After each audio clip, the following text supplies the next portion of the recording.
नमस्कार दोस्तों, स्वागत है आप सभी का गजब एकेडमी पर। सीटेट की क्लास में आप सभी का बहुत बहुत स्वागत है और प्यार भरा नमस्कार। पेपर वन की क्लास आ चुकी है प्राइमरी 1 to 5 के लिए। ये मैथ की क्लास जैसा कि आपको पता है गजब एकेडमी पर चलाई जा रही है और आप बराबर देख रहे हैं। तो आज की क्लास में भी 10 क्वेश्चन जो आपके बीच में आ चुके हैं। हर चैप्टर से एक क्वेश्चन रखा गया है जो कि आपका अच्छे से अच्छा आपकी प्रैक्टिस हो जाएगी और एक एक क्वेश्चन जो है हर चैप्टर से मिलने से ये होगा कि आपका जो है पूरी गणित का रिवीजन हो जाएगा। तो गजब एकेडमी को आप सब्सक्राइब कर लीजिए और ज़्यादा से ज़्यादा लोगों में शेयर करिए। गजब एकेडमी पर यूपी सुपर टेट की भी क्लास चलाई जा रही है और सीटेट की क्लास तो चल ही रही है, वो तो आप देख ही रहे हैं। तो आप अपना प्यार और आशीर्वाद ऐसे ही बनाए रखिए और क्लास को पूरा देखिएगा। क्लास में जितने भी क्वेश्चन हैं सब प्रीवियस ईयर के क्वेश्चन हैं, किसी न किसी परीक्षा में टेट सीटेट सुपर टेट इसमें पूछे गए हैं। तो अच्छा लेवल है क्वेश्चनों का, देखेंगे बहुत ही शानदार क्लास होने वाली है और जब आप लोग देखेंगे तो वो और भी शानदार हो जाएगी। तो चलते हैं अपने पहले क्वेश्चन की ओर। क्या कह रहा है पहला क्वेश्चन? पहला क्वेश्चन ये है, पहले क्वेश्चन की ओर चलते हैं। ये है आपका पहला क्वेश्चन। एक संख्या को 2736 से विभाजित करने पर शेष फल 75 प्राप्त होता है। कोई एक संख्या है, उसको जब है 2736 से विभाजित करने पर शेष फल कितना प्राप्त हो रहा है? शेष फल प्राप्त हो रहा है 75। शेष फल कितना प्राप्त हो रहा है? 75। यदि उसी संख्या को 24 से विभाजित करें, उसी संख्या को, किस संख्या को? जिस संख्या में इससे भाग किया जा रहा है, तो शेष फल कितना बचेगा? तो देखिए इसका शॉर्ट तरीका सबसे आसान ये है कि सवाल को एक बार फिर पढ़िए आप। एक संख्या को 2736 से विभाजित करने पर शेष फल कितना बच रहा है? 75 बच रहा है।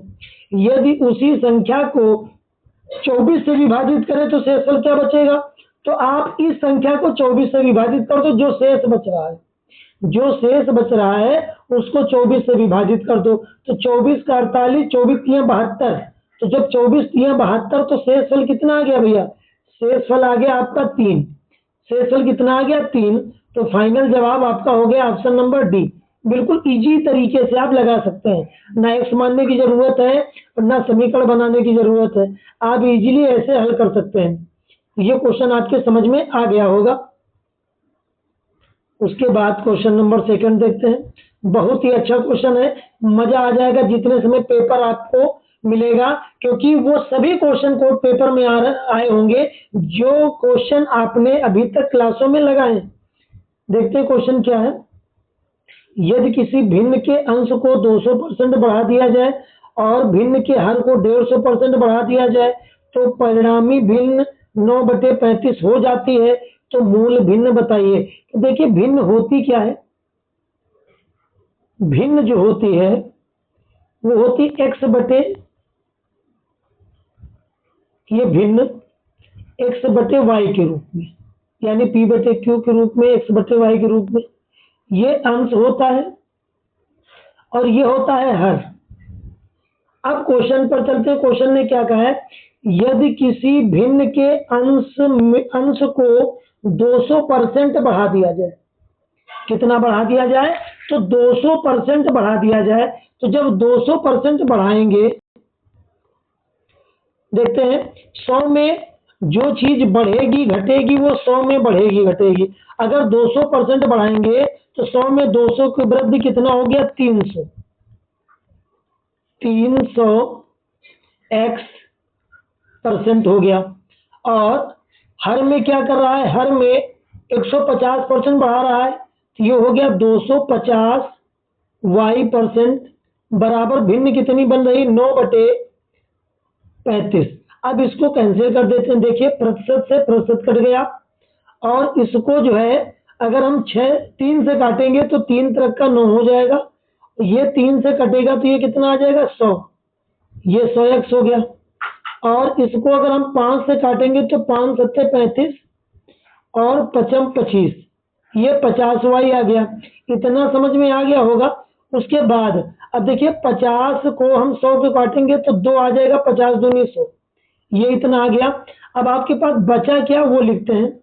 इधर बचा देखिए 2x, नीचे बटे में y, तो इधर बराबर 3 तो इधर बटे 7, इतना बचा। फिर ये गुणा कर दीजिए तो 7 दूनी 14x बराबर 3y। तो जब x बटे y निकालेंगे तो x का मान इधर वाला होगा, y का मान इधर वाला होगा, क्योंकि बीच में बराबर लगा है।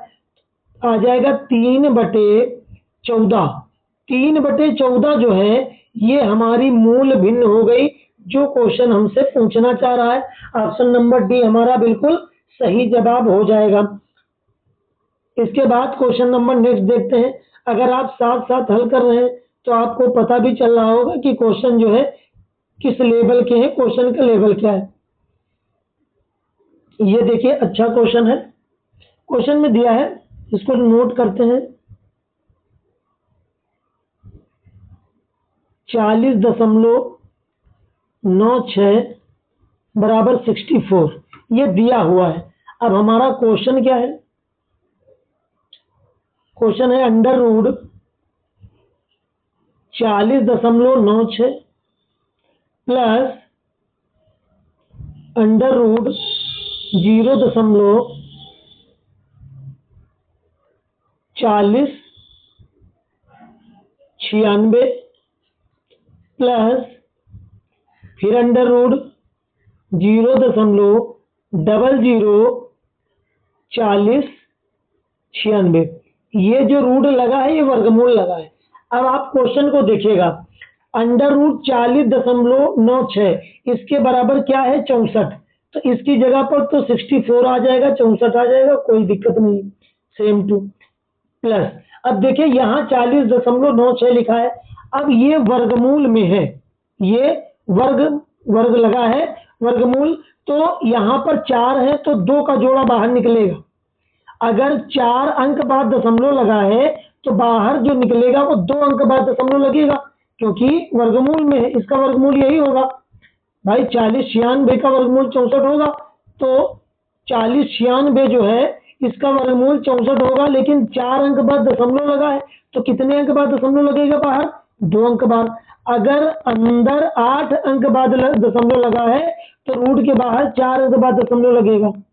अगर अंदर 6 अंक बाद दशमलव लगा है रूट के अंदर, तो रूट के बाहर जो है 3 अंक बाद लगेगा। तो यहाँ 2 अंक बाद लगेगा तो क्या आ जाएगा 0.64, 2 अंक बाद दशमलव लग गया।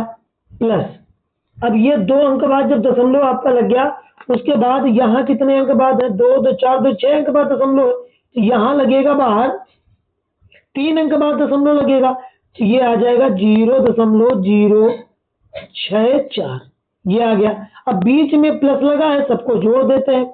जोड़ने पर क्या देखिए, ये जोड़ के हम आपको दिखाते हैं।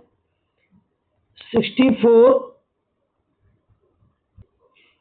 देखिए यहाँ पर ये थोड़ा मिस्टेक है, यहाँ दशमलव नहीं लगा हुआ है, ये अभी आंसर मैच नहीं करेगा, ये गलत टाइप हो गया है, यहाँ पर दशमलव नहीं लगा हुआ है। तो जब यहाँ पर दशमलव नहीं लगा है तो ये जो है 40.96 इसका हो जाएगा 6.4, यहाँ पर ये दशमलव लग जाएगा क्योंकि यहाँ पर ये दशमलव नहीं लगा हुआ है। अब हम सबको जोड़ देते हैं। देखिए ये 6 दशमलव कितना हो गया, ये 6.4 है और ये 0.64 हो गया, और ये क्योंकि दशमलव के नीचे दशमलव होगा 0.064। अब सबको जोड़ दो, यहाँ कुछ नहीं तो 0, यहाँ कुछ नहीं तो 0 बढ़ा दो, ये 4 आ गया, 6 4 10 हो गया, 6 4 10 1 11 हो गया और 6 1 7 हो गया। तो 7 दशमलव कितना 104 यानी 7.104, ये हमारा सही जवाब आ जाएगा। यहाँ पर दशमलव नहीं होगा क्योंकि 4096 का वर्गमूल 64 होगा। उसके बाद अब यहाँ 2 अंक बाद दशमलव, यहाँ 2 अंक बाद दशमलव है, तो देखिए हमने 1 अंक बाद दशमलव लगा दिया। भाई रूट के अंदर 2 अंक बाद दशमलव है, तो बाहर 1 अंक बाद लग गया। यहाँ 4 अंक बाद दशमलव है, तो रूट के बाहर 2 अंक बाद दशमलव लग जाएगा। रूट के अंदर 6 अंक बाद दशमलव है, तो रूट के बाहर 3 अंक बाद दशमलव लग जाएगा। और इनको तीनों को जोड़ने पर अपना आंसर आ चुका है। उसके बाद क्वेश्चन नंबर नेक्स्ट देखते हैं। क्वेश्चन नंबर 4 क्या है? क्वेश्चन नंबर 4 देखते हैं। लिखा हुआ है 10 की पावर 3x बराबर 125। तो 10 की पावर -2x का मान बताना है। तो देखिए इसको अगर ऐसे लिखें 10 की पावर 3x और 5 को लिख दें 5 की पावर 3, 125 को क्या लिख दें 5 की पावर 3, क्योंकि 5 × 5 × 5 125 हो जाएगा। अब देखिए इसको हम लिख सकते हैं 10 की पावर x की होल पावर 3 बराबर 5 की पावर 3। ये बात आपके समझ में आ गई, क्योंकि 3 से गुणा करा देंगे फिर वही चीज आ जाएगी। इतना समझ में आ चुका। अब देखिए सवाल हम लोग कैसे हल करते हैं। अब सवाल में हमें मान किसका निकालना है? हमें मान निकालना है 10 की पावर -2x, इसका मान निकालना है। एक काम करते हैं, इसको लिखें 10 की पावर x और की ऊपर पावर लगा दें -2, इसको लिख सकते हैं। अब इसकी जगह पर 10 की पावर x की जगह पर आराम से इसको जो है हम सेट कर देंगे। क्या सेट कर देंगे? देखिए 10 की पावर x, यहां से अगर हम 10 की पावर x का मान निकालें तो क्या निकलेगा? 5 निकलेगा। 10 की पावर x का मान निकलेगा 5। क्यों? क्योंकि ऊपर की पावर समान है, तो ये नीचे वाले अपने आप समान हो जाएंगे। तो 10 की पावर x का मान क्या आ गया? 5। अब यहाँ पर 10 की पावर x की जगह पर अगर हम 5 रख देंगे और ये स्क्वायर लगा है माइनस का, इसको लगा देंगे। इसको हम लिख सकते हैं 1/5 की पावर 2, क्योंकि पावर -2 है, नीचे आएगी तो प्लस की 2 हो जाएगी, तो ये हो जाएगा 1/25। ये अपना फाइनल जवाब ऑप्शन नंबर ए वाला बिल्कुल सही हो जाएगा। तो ये सवाल समझ में आ गया होगा। इसको 10 की पावर x को जो है 10 की पावर x बराबर कितना आ जाएगा? 5 आएगा। ये 10 की पावर -2x है, इसमें पावर ऊपर कर दिया क्योंकि गुणा करने पे वही आ जाएगा। उसके बाद क्वेश्चन नंबर नेक्स्ट देखते हैं। Question number next question number 5 है 10, 15, 20 से पूर्णतया विभाज्य 4 अंकों वाली महत्तम संख्या कौन सी है? क्वेश्चन ये कह रहा है कि 10 और 15 और 20 से पूर्णतया विभाज्य होने वाली इनमें से संख्या कौन सी है? तो हम एक काम करते हैं, इन तीनों का पहले एलसीएम निकाल लेते हैं। 10, 15, 20, इनका जब एलसीएम निकालेंगे तो 2 पंचे 10, ये 15, ये 10 आ जाएगा। फिर 5 इक्के 5, 5 तियां 15, 5 दूनी 10। एक बार ये 3 से कटेगा और एक बार ये 2 से कटेगा, तो हमारा एलसीएम कितना आ जाएगा? 5 दूनी 10 तियां 30, 60। तो एलसीएम कितना आ गया? एलसीएम आ गया 60। अब इसमें ये देखेंगे कि इस ऑप्शन में 60 से कौन सा नंबर है जो पूरी तरीके से कट रहा है। देखो 60 से कटने के लिए संख्या को 3 से कटना होगा, यानी 6 से। तो देखो 9 3 27, 3 30 32, ये तो कटेगा नहीं। 9 9 18 26, ये भी नहीं कटेगा। उसके बाद इन दोनों में देखो जरा, अगर हम इसको 0 से 0 कट जाएगा, अगर 6 से भाग करें तो 6 के 6, 3 39 हो गया, और 6 पंचे 30, 6 36, 36 और 6 सत्ते 42, यानी 36 जाएगा। उसके बाद 49, नहीं ये भी नहीं कटेगा। तो ये नंबर जो है 99 60, ये संख्या जो है पूरी तरीके से जो है 60 से कट जाएगी, पूरी तरीके से 60 से कट जाएगी। तो ये महत्तम संख्या कौन सी है? 99 60। आप काट के भी देख सकते हैं। 0 से 0 कट गया, 3 से काटेंगे 3 दूना 6, 3 तरह का 9, 3 तरह का 9, 3 दूना 6। अब ये 2 से फिर कट जाएगा, 2 1 2, 2 छंग 12, 2 छंग 12। इसका मतलब क्या है कि ये 9960 जो है ये महत्तम संख्या है। तो सवाल अच्छा था, सबसे विभाजित होने के लिए बोल रहा है, तो इनका अलग अलग कहाँ सबको चेक करोगे, तो 10 15 20 का एलसीएम निकाल लिया। अब जितना एलसीएम आया अब सबसे भाग करा के देख लो ऑप्शन में, जो नंबर कट जाएगा पूरी तरीके से वही महत्तम संख्या हो जाएगी। उसके बाद क्वेश्चन नंबर 6 देखते हैं। क्वेश्चन नंबर 6, हर चैप्टर से आपको सवाल मिलने वाले हैं। पूरी गणित का रिवीजन आपको एक ही क्लास में मिलता रहेगा बराबर। क्वेश्चन है 320 के 10% में कितनी संख्या जोड़ी जाए, यानी 320 के 10% में कितनी संख्या जोड़ी जाए, यानी हमने मान लिया x जोड़ा जाए कि योग जो है 230 के 30% के बराबर हो जाए। ये जो योग है 230 के 30% के बराबर हो जाए। अब इसको हल कर लें जरा। 320 इंटू 10% हटाया तो नीचे 100 आ गया, प्लस x बराबर 230 इंटू 30% हटाया तो नीचे 100 आ गया। अब देखिए जो कैंसिल होने वाला है कैंसिल कर दीजिए, 00 10 10, ये आपका यहाँ आ गया 32, और ये 20 और ये 20, ये प्लस का आपका x बराबर 3 तरह का 9, 3 दूनी 6, यानी 23 तिया 69 हो गया। तो x बराबर 69 प्लस का 32 उधर जाएगा तो माइनस का 32 हो जाएगा। 9 में 2 गया तो 7 बचा, 6 में 3 गया तो 3 बचा, यानी वो संख्या कौन सी है 37 वो संख्या है जो क्वेश्चन हमसे पूछ रहा है। अच्छा सवाल है, इजी सवाल है, आराम से कर सकते हैं, बस ये थोड़ा काटना पीटना देखना होता है। उसके बाद क्वेश्चन नंबर 7 है। क्वेश्चन नंबर 7 क्या कह रहा है, ए ने एक वस्तु की खरीदी यानी कीमत कितनी 20-25% लाभ के साथ उसने जो है 8,750 रुपए में बेच दिया,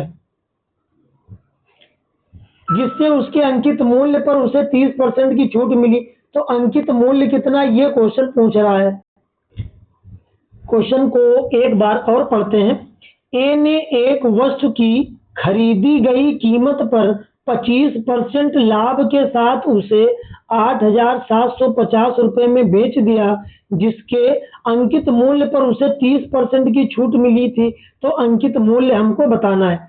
तो खरीदी गई कीमत अगर हमें नहीं पता है तो खरीदी गई कीमत अगर x है उस पर 25% का लाभ यानी 125 बटे 100, 25% का लाभ तो 100 में जोड़ दिया, बेचा कितने में 8,750 में। अब 8,750 में बेचा तो इसको क्या करेंगे, कैंसिल कर लेंगे। देखिए अगर हम 25 से कैंसिल करें तो 25 पंचे 125, 25 चक्कू 100, ये इधर कट गया। अब 5 से ये संख्या कैंसिल हो जाएगी, 5 इक्के 5, 3 बचे 37 हो गए, तो 5 सत्ते 35 और 5 25, और 4 का गुणा 1750 में हो जाएगा।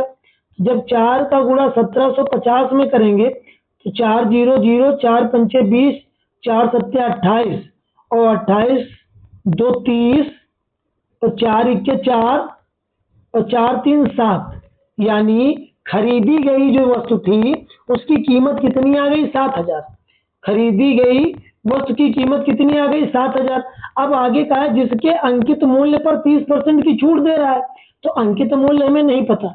अगर हमने माना कि अंकित मूल्य y रुपया है, इस पर 30% की छूट दे रहा है, तो 100 में 30 की छूट देगा तो मतलब 70% होगा, बराबर किसके 7,000 के, बराबर किसके होगा 7,000 के, क्योंकि जो है खरीदी गई वस्तु की कीमत आ चुकी है। अब इसको कैंसिल कर देते हैं। देखिए 1 0 से 1 0 कैंसिल हुआ, और 7 से 7,000 कैंसिल हुआ, तो ये 1,000 आ गया, और 10 का गुणा जब 1,000 में करेंगे तो अंकित मूल्य कितना निकल के आ जाएगा, 10,000 रुपये अंकित मूल्य निकल के आ जाएगा। ऑप्शन नंबर बी बिल्कुल सही जवाब हो जाएगा। ये क्वेश्चन आ चुका है, आपका आंसर 10,000। इसको अगर दूसरे तरीके से लगाना चाहो तब भी लगा सकते हो।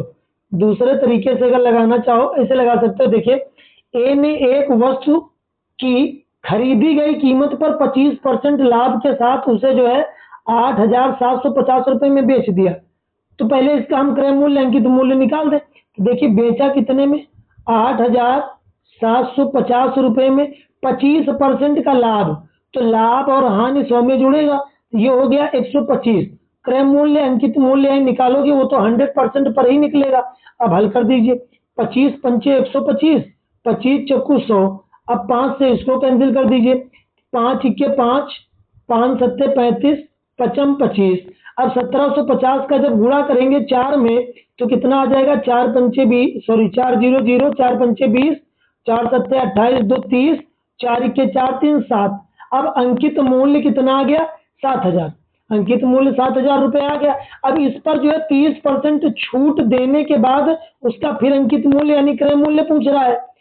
तो 7,000 ये आपका लिखा है, 30% की छूट है तो 100 में 30 की छूट यानी 70 इंटू 100। अब 0 से 0 कैंसिल कर दिया, ये 0 ये कट गया। 7 से काटा, ये कितना आ गया? 100। 100 इंटू 100 दोनों का गुणा करा देंगे तो आपका अंकित मूल्य कितना निकल आएगा? 10,000 निकल आएगा। ऑप्शन नंबर डी है आपका सही हो जाएगा। तो आप दोनों तरीकों से लगा सकते हैं, जो तरीका आपको सही लगे। इसके बाद question number next, question number next है, यदि चार संख्याएं दी हैं 39, 117, 17 और समानुपात में है तो y का मान बताइए। यानी 39, 117 समानुपात 17 अनुपात y, ये सब समानुपात में है तो y का मान बताना है। तो इस कंडीशन में अगर बीच में समानुपात लगा है, इधर अनुपात इधर अनुपात, तो लगाने का तरीका है अंदर अंदर वाली संख्याओं का गुणा एक तरफ कर दो और बाहर बाहर वाली संख्याओं का गुणा एक तरफ कर दो। तो यानी अगर हम गुणा करेंगे 39 इंटू वाई बराबर 117 इंटू 17, ये आ गया। अब इसमें देखिए कैंसिल करें, 39 तिया 117 होगा, 39 तिया 117 और 17 तिया 51, तो y बराबर कितना आ गया? 51 आ गया। ये y का मान हमसे पूछ रहे थे। ऑप्शन नंबर बी हमारा बिल्कुल सही जवाब हो जाएगा। उसके बाद क्वेश्चन नंबर नेक्स्ट देखते हैं।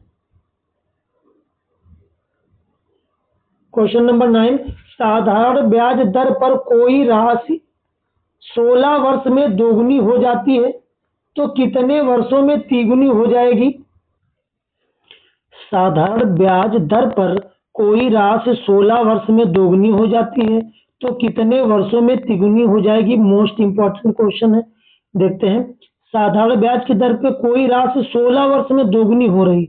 अगर हम ये मान लिया हमने कि मूलधन हमारा x है, तो 16 वर्ष में तो समय कितना दिया? 16 वर्ष, और 16 वर्ष में कितनी हो रही? दोगुनी। तो मूलधन x रुपया है तो 16 वर्ष में हो गया 2 गुना। तो ये जो हो गया ये क्या हो गया? ये मिश्र धन। मिश्र धन कितना हो गया? 2x हो गया 16 वर्ष में। तो जब मिश्र धन 2x हो गया 16 वर्ष में तो ब्याज हमारा कितना होगा? ब्याज कितना होगा? तो मिश्र धन में जब मूलधन माइनस करते हैं तभी तो ब्याज निकलता है। ये समझ में आ गया। अब इससे हम पहले दर निकालें तो सूत्र लगा देंगे, साधारण ब्याज यानी सिंपल इंटरेस्ट PRT अपॉन 100। ये साधारण ब्याज होता है, P प्रिंसिपल होता है, R रेट होता है, T टाइम होता है 100। तो साधारण ब्याज कितना निकला? X। मूलधन कितना था? ये भी x था। दर हमको निकालनी है और समय अपने पास 16 वर्ष का है बटे 100। इसको जरा हल करते हैं तो देखिए x से x कट गया, 4 चक्कू 16 और ये आ गया 25। तो इधर आ गया 25 बराबर 4R। तो R बराबर दर कितनी आ गई? 25/4%। ये दर आ गई। और जब दर आ गई, अब उसके बाद क्वेश्चन को आगे पढ़ते हैं। 16 वर्ष में दोगुनी हो जाती है, यहां तक तो ये सवाल हल हो गया। आगे कह रहा तो कितने वर्षों में तिगुनी होगी? कितने वर्षों में तिगुनी होगी? तो देखिए, तिगुनी करने के लिए हम क्या करेंगे? यहां तक तो हो गया, कितने वर्षों में तिगुनी होगी? तो मूलधन कितना था अपना? x। अब मिश्रधन कितना हो जाएगा? तिगुना जब बता रहा है, मिश्रधन हो जाएगा 3x। तो ब्याज भैया अब कितना हो जाएगा? क्या करेंगे? मिश्रधन में मूलधन माइनस कर देंगे, तो ब्याज अपने पास कितना आ जाएगा? 2x आ जाएगा। ये बात समझ में आ गई। अब यही फार्मूला फिर लगा देंगे, SI बराबर PRT/100। तो साधारण ब्याज अपना कितना निकला? 2x। देखिए, साधारण ब्याज की जगह पे सूत्र लगा रहे हैं, यही वाला। जगह कम होने की वजह से सूत्र नहीं लिख रहे हैं, ये वाला सूत्र लग रहा है, यही वाला। तो साधारण ब्याज कितना है? 2x। और मूलधन कितना था? x। दर अब अपने पास है 25/4। 25/4 और इंटू सूत्र वाला 100। और समय कितना है वो हमको नहीं पता, अब निकालना है, कह रहा है कितने वर्ष में। अब कैंसिल कर देते हैं। तो चलिए देखिए, इसको जब कैंसिल करेंगे तो 25 चक्कू 100 हो जाएगा, 4 चौकू 16 हो जाएगा। और ये देखिए, x से x कट जाएगा, तो 4 चौकू ये हो गया 16, और 16 का गुणा जब 2 में करेंगे तो कितना आ जाएगा? 32। तो समय अपना कितना आ जाएगा? 32 वर्ष का समय आ जाएगा। 32 वर्ष का समय। तो ये क्वेश्चन समझ में आ गया होगा कि तिगुनी कितने वर्षों में होगी? तो 32 वर्षों में होगी। ये क्वेश्चन अच्छा क्वेश्चन था, इंपॉर्टेंट क्वेश्चन है। उसके बाद क्वेश्चन नंबर नेक्स्ट देखते हैं।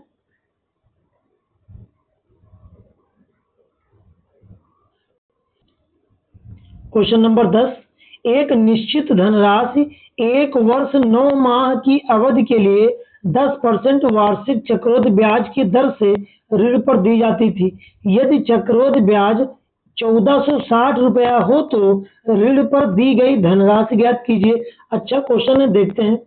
अपने पास राशि कितनी है? 1460 रुपया। और दर कितनी है? दर दी है 10%। 10% का मतलब क्या होता है? 1/10। यानी प्रतिशत हटाओगे नीचे 100 आएगा, काट देंगे, 1/10 आ गया। उसके बाद अब 1 वर्ष तो पूरा है, 9 माह की अवधि के लिए जो है, 9 माह की अवधि के लिए हम दर निकाल दें। तो 9 माह की अवधि के लिए जब हम दर निकालेंगे, 9 माह की अवधि के लिए जब दर निकालेंगे, तो ये 10% की दर इंटू 9/12 कर देंगे। 1 वर्ष में 12 महीने, ये इतने परसेंट के बराबर हो जाएगी। कैंसिल कर दें,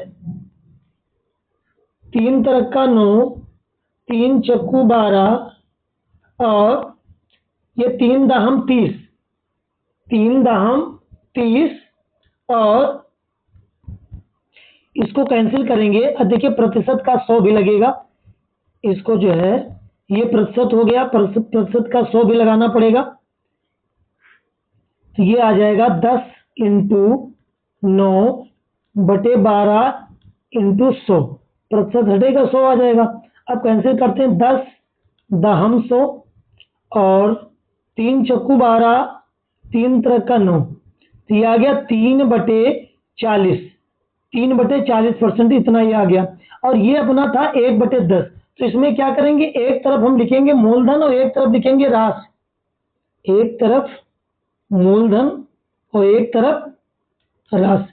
अब देखिए, मूलधन, जैसे ये सवाल था 10% की दर को हमने 1/10 निकाला, ये पूरा मूलधन है प्रिंसिपल।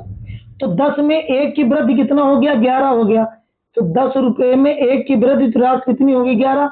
अब ये टोटल 40 रुपए है। 40 में जब 3 की वृद्धि होगी तो कितना हो गया? 43 हो गया। अब इनका गुणा करेंगे आपस में, तो इनका जब गुणा करेंगे तो ये तो आ जाएगा 400, और 11 का गुणा जब 43 में करेंगे तो 473 आ जाएगा। 473 आ जाएगा। अब दोनों राशियों के बीच में अंतर कितने का आ रहा है? अंतर देखो आ रहा है 73 रुपए का। ये अंतर जो आ रहा है 73 का, ये किसके बराबर होगा? ये रेट कितना दिया है? 1460 बटे 73 इंटू मूलधन निकालना है, धनराशि यानी मूलधन निकालना है तो 400 से गुणा कर देंगे। अब देखिए, अब 73 का जब इसमें गुणा करेंगे तो कितनी बार जाएगा, 3 दूनी 6 और 7 दूनी 14, ये 2 बार जाएगा, तो यहाँ पर 20 आ जाएगा। 20 का गुणा जब इसमें करेंगे तो 4 दूनी 8000। ये आपका फाइनल जवाब आ जाएगा, ऑप्शन नंबर ए बिल्कुल सही जवाब हो जाएगा। ये चक्रवृद्धि ब्याज का क्वेश्चन था, अच्छा क्वेश्चन था, क्योंकि 1 साल के लिए जो दर थी वो 10% थी। अब 9 महीने की दर हमने यहाँ पे निकाल ली 3/40। अब एक तरफ मूलधन हो गया, दूसरी तरफ राशि हो गई। जो परसेंटेज था उसको जो है 1/10 के रूप में बना लिया। 10 मूलधन है, उसमें 1 रुपया ब्याज आ गया, तो टोटल 10 राशि कितनी होगी, 11 रुपया। ये मूलधन 40 है, 3 रुपया ब्याज हो गया, तो राशि कितनी होगी, 43। इनका गुणा कर दिया और दोनों में अंतर देख लिया कितने का है। अंतर का मतलब क्या है, मूलधन और राशि जब माइनस करेंगे तो ब्याज ही तो आएगा भाई। मूलधन में ये है तुम्हारा राशि यानी मिश्र धन, और ये है मूलधन। तो जब इन मिश्र धन में मूलधन माइनस करेंगे तो ब्याज आ गया, और ब्याज 73 रुपया है। सवाल में ब्याज कितना है, 1460 रुपया। तो ब्याज के बराबर कैंसिल कर दिया, मूलधन निकालना है, 400 से गुणा कर दिया, 8000 आंसर आ गया। तो दोस्तों ये क्लास कैसी लगी आप कमेंट में जरूर बताइएगा। क्लास को पूरा देखा करिए और ज्यादा से ज्यादा लोगों में शेयर करिए। तब तक के लिए आप लोग मस्त रहिए, खुश रहिए। मिलते हैं नेक्स्ट क्लास में। नमस्कार।